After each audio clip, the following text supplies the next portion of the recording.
Bonsoir à tous. Ce soir, pour le 18h30, nous sommes à Melcey, en Saône-et-Loire. C'est une commune de 1300 habitants, à quelques kilomètres de Chalon-sur-Saône. Et ce soir, nous sommes au château de Germolles. C'est un château du XIVe siècle qui fut l'une des demeures des ducs de Bourgogne. Et si ce monument est aussi bien conservé aujourd'hui, c'est grâce à la passion des propriétaires, des bénévoles, mais aussi des nombreux anonymes qui le visitent chaque année. D'ailleurs, on va se dépêcher. Le propriétaire nous attend pour une petite visite guidée.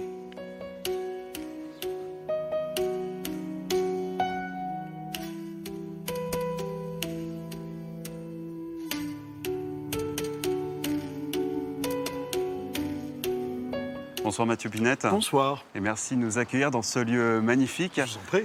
Alors ce château, il est dans votre famille depuis plus d'un siècle maintenant. Comment c'est arrivé ? Effectivement, le château est dans la famille depuis un siècle et demi. C'est arrivé un petit peu par hasard. Il se trouve que ma famille cherchait à la fin du 19e siècle un lieu proche de Chalon-sur-Saône, qui était leur ville d'habitation, un lieu de villégiature, si vous voulez, mais un lieu aussi capable d'accueillir de la culture de la vigne. Ce lieu était disponible. En plus, un incendie venait d'avoir lieu qui avait enlevé au château une partie de son aile est, ce qui veut dire que beaucoup de gens ne se bousculaient pas au portillon, si vous voulez. Et donc la famille a pu acquérir le lieu, ça fait un siècle et demi environ. Oui, surtout que c'est un édifice qui a son importance, puisque non seulement c'est un château du Moyen-Âge, mais ça a été aussi la demeure des ducs de Bourgogne. Et je crois qu'il n'y a pas beaucoup de châteaux de ducs de Bourgogne qui sont aussi bien conservés aujourd'hui. Non, ce qui est intéressant, c'est que les ducs de Bourgogne possédaient de nombreuses demeures. C'est par dizaines qu'on les compte à la fin du Moyen-Âge. Mais aujourd'hui, il ne reste plus grand-chose. Parce que soit elles ont été complètement détruites, ou alors très, très mutilées ou très transformées. Ce qui fait que ce château-là, c'est la mieux conservée des résidences des ducs de Bourgogne aujourd'hui. Oui. Et donc ce château-là, tel qu'on le voit actuellement, là, il date de 1380. Mais avant cela, c'était tout à fait autre chose, je crois. Oui, ce qui s'est passé, c'est qu'il y avait là, avant l'époque des ducs de Bourgogne, un château fort qui avait été bâti au XIIe et XIIIe siècle. Et ce château fort était un lieu que Philippe le Hardi, par hasard, à la fin du XIVe siècle, a pu acquérir et qu'il a offert à son épouse. En fait, ce lieu, c'est un cadeau du duc Philippe le Hardi à la duchesse Marguerite de Flandre. Et est-ce qu'il reste des vestiges du château fort original ? Oui, il y a encore des éléments du vieux château primitif qui date du XIIIe siècle, donc un cellier, une chapelle, mais qui ont été intégrés dans la nouvelle résidence ducale. Et donc, à partir de 1380, va s'opérer une vraie transformation. Et c'est Marguerite de Flandre qui est à l'opération. Absolument. Marguerite de Flandre, elle a pendant 15 ans, ça coûtait très cher, complètement transformé le vieux château fort que lui a offert son mari pour en faire une demeure plus convenable. Marguerite de Flandre ne pouvait pas se contenter d'un simple château fort, si vous voulez. Il lui fallait une demeure plus convenable, et c'est ce qu'elle a réalisé. Et quel a été l'esprit alors de ce château pour Marguerite de Flandre ? L'idée, si vous voulez, c'est que Marguerite de Flandre était une femme moderne, donc elle voulait un lieu moderne, un lieu avec beaucoup de décors, un lieu qui soit ouvert sur l'extérieur, vous voyez des grandes fenêtres, un lieu aussi qui soit très lié à la nature. À la fin du Moyen-Âge, vous savez, chez les gens cultivés en Europe occidentale, la nature, c'est la modernité. Et Marguerite de Flandre avait souhaité que ce lieu ne soit pas une sorte de palais officiel un peu sec, mais un palais bucolique, un lieu qui mélange la culture et la nature, c'est ce qu'elle a fait là. Alors, on va d'ailleurs parler un peu plus en détail dans quelques instants de cette fameuse Marguerite de Flandre avec notre prochain invité. Mathieu Pinette, on va vous retrouver un peu plus tard dans cette émission parce que je crois que vous avez des visiteurs qui vous attendent là. J'ai un groupe qui arrive. Le château qui peut d'ailleurs se visiter depuis 1969. Et cette année-là, c'était aussi la première fois qu'on le découvrait à la télévision. Regardez. Le château de Germolles, en Saône-et-Loire, est le dernier vestige du faste des Valois. Lorsque Marguerite de Flandre, épouse de Philippe le Hardi, l'acheta en 1381, c'était une maison forte. Elle le transforma en maison de plaisance ducale, unique en son genre en Bourgogne, premier type de l'architecture civile.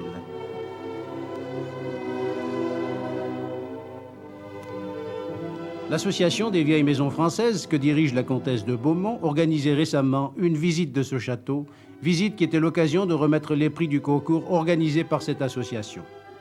Il faut signaler que depuis cet été, les visiteurs sont accueillis à Germolles.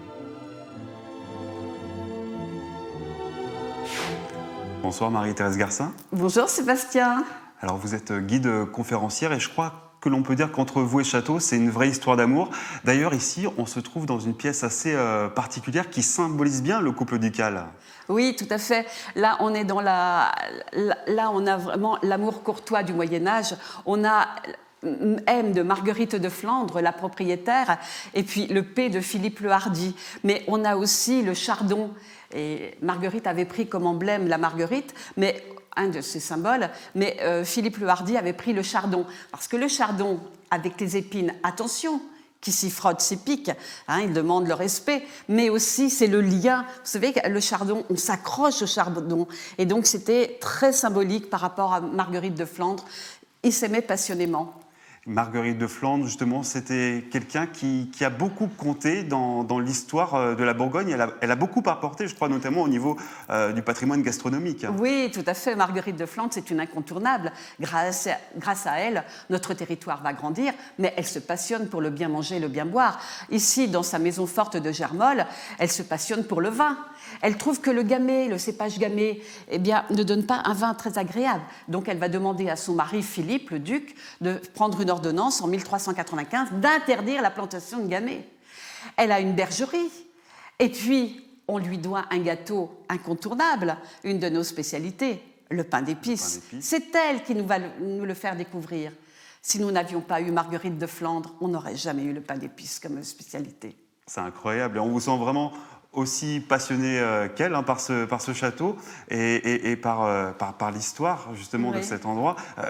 Comment vous expliquez justement ce lien avec ce château, cette passion pour ce château? Eh bien, écoutez, d'abord, c'est le berceau de notre histoire. Il y a tellement de choses qui se passent dans cet endroit.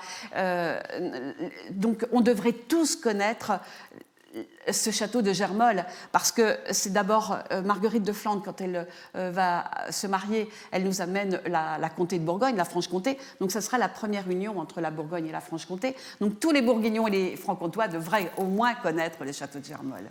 Aujourd'hui, voilà, c'est vraiment un lieu emblématique de cette région. Un lieu emblématique, mais surtout incontournable.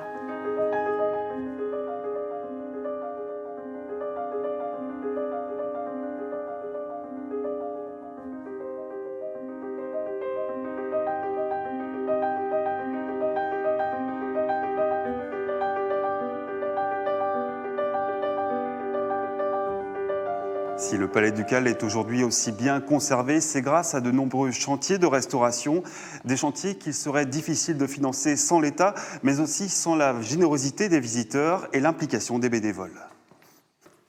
Bonsoir Chantal Nodary. Bonsoir Sébastien. Alors vous faites partie de l'association des Amis du Château de Germolles, Tout à fait. Qui compte près de 200 membres, je crois. Environ, oui. Elle sert à quoi très concrètement cette association? Elle sert à aider, à venir en aide au propriétaire du château lorsqu'il a besoin. Donc voilà, ça se situe sur divers pôles. Il y a des personnes qui s'occupent de la bibliothèque, du rangement des livres. Il y a d'autres personnes qui s'occupent également de toutes les infos qui peuvent arriver au château. D'autres personnes qui s'occupent de l'entretien des locaux. Et puis, il y a le maximum de personnes dans les Amis du Château qui viennent aux conférences qui sont faites soit par des personnes extérieures, soit par Monsieur Pinette. Et vous, ça fait combien de temps que vous êtes membre de cette association? Moi, je suis membre depuis 2014. Et votre rôle en quotidien alors, Moi, c'est surtout l'accueil. L'accueil. C'est surtout l'accueil, et notamment les journées du patrimoine, parce qu'il y a énormément de monde, donc il faut les accueillir, voilà. Il faut aussi aider les guides, parce qu'il y a plusieurs guides qui font visiter, donc faire des serre-files pour faire les passages, parce qu'il y a des passages étroits. Et parce qu'il y a beaucoup de visiteurs Et aussi. il y a beaucoup de visiteurs, oui. Et c'est tant mieux. Ah ben oui.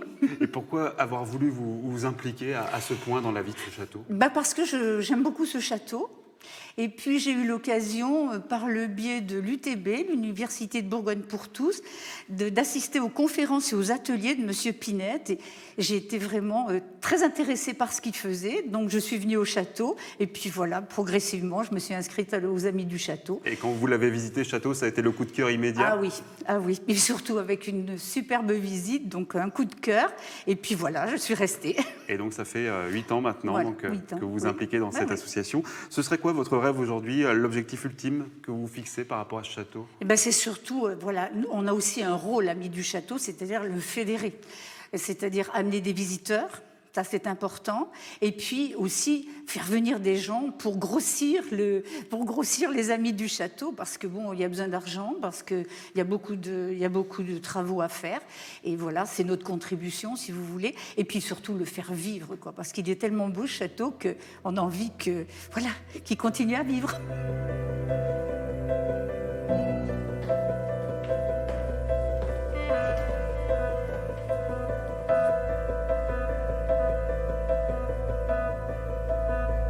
Finalement, Mathieu Pinette, on peut dire que ce château, c'est un chantier permanent. C'est un chantier permanent, effectivement. Il y a toujours quelque chose à faire dans un lieu comme ça. Alors, ça peut être des très gros travaux. Par exemple, là, vous voyez, il y a 10 ans, on a carrément reconstruit la voûte de la chapelle. Depuis un incendie au XIXe siècle, la chapelle haute était à ciel ouvert. Donc, tout ça prenait l'eau, le gel, etc. Donc, il a fallu, il y a 10 ans, reconstruire la voûte de la chapelle. On a fait comme ça, depuis 10-15 ans, d'autres gros travaux. Par exemple, on a restauré les 2 tours du Châtelet d'entrée, le grand escalier, l'orangerie. Ça a été des travaux importants. Et puis, il y a des travaux moins importants, mais qui sont essentiels. C'est des travaux d'entretien. Par exemple, il faut travailler sur les toits pour éviter qu'ils ne prennent l'eau. Il faut revoir les huisseries, les repeindre pour éviter qu'elles pourrissent. Si vous voulez, il y a des gros travaux. Et puis, il y a des travaux plus légers d'entretien, mais qui sont essentiels. Mais tout ça, ça a un coût, et ce sont uniquement les visiteurs qui vous permettent de faire ces travaux, alors ?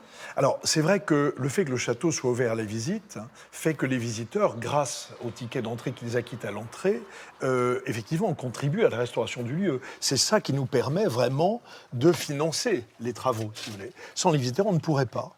Et puis, il y a d'autres choses. Il y a d'abord l'intervention de l'État. Le ministère de la Culture intervient, en général, à hauteur de 40% sur les travaux. Donc ça, c'est évidemment capital. Il y a aussi d'autres choses. Par exemple, on est une association des Amis du Château de Germolles, et la cotisation des membres est essentielle. Certains membres, d'ailleurs, allongent un peu la cotisation. Bref, on essaie d'accumuler les éléments pour réussir les restaurations. Rappelons que votre famille, donc ça fait plus d'1 siècle et demi qu'elle est propriétaire de ce château.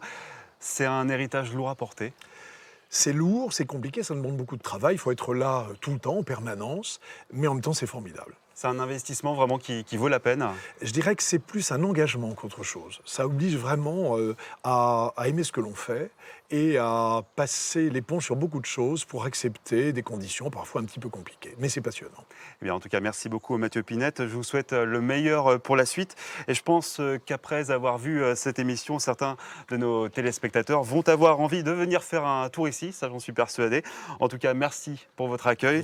C'est la fin de ce 18h30. Merci de l'avoir suivi. Dans un instant, votre journal. Très belle soirée à tous.